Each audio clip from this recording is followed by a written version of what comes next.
kita merasa bahwasannya ibadah itu sholat yang banyak, puasa yang banyak, zikir yang banyak, ya, cari ilmu yang banyak. Kemudian orang-orang yang ahli zikir, ahli sholat, ahli puasa terkadang dipandang oleh orang yang belum paham, wah itu Pak Yai, Pak Habib, Pak Ustadz, kelihatannya hidupnya enak ya, rumah masjid, rumah masjid, rumah masjid, tapi semua hajat tercapai.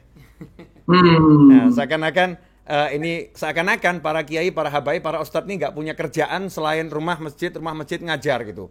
Apakah betul seperti itu? Saya mau cerita sedikit. Kakeknya Habib Muhammad, yaitu Habib Anis bin Alwi Al-Habsyi. Beliau ini dikenal sebagai tokohnya para habaib, dikenal sebagai orang yang sangat berilmu, ya, dikenal sebagai orang yang sangat berakhlak. Hidupnya ya rumah, masjid, majelis, rumah, masjid, majelis. Kehidupannya seperti itu. Tetapi beliau punya toko. Beliau punya toko dan beliau disiplin, ya, tiap pagi dan sore ke tokonya. Bahkan Habib Anis ini wafat di bulan Syawal, tanggal 14 Syawal.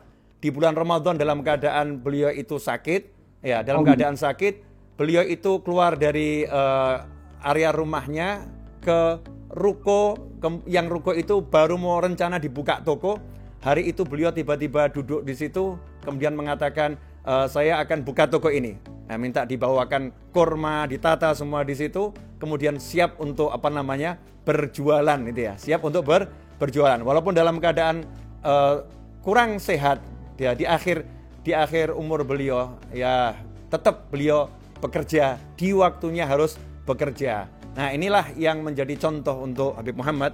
Habib Muhammad ini businessman, ya, iklan sekalian. Ya, selain beliau ini dakwah keliling, tapi produksi rukuh jalan. Ya, madu jalan, ya.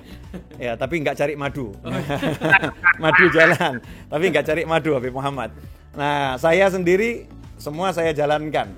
Dulu saya, ya, sebelum sesibuk sekarang ini, karena sekarang kesibukan menuntut saya membagi waktu harus lebih bagus lagi.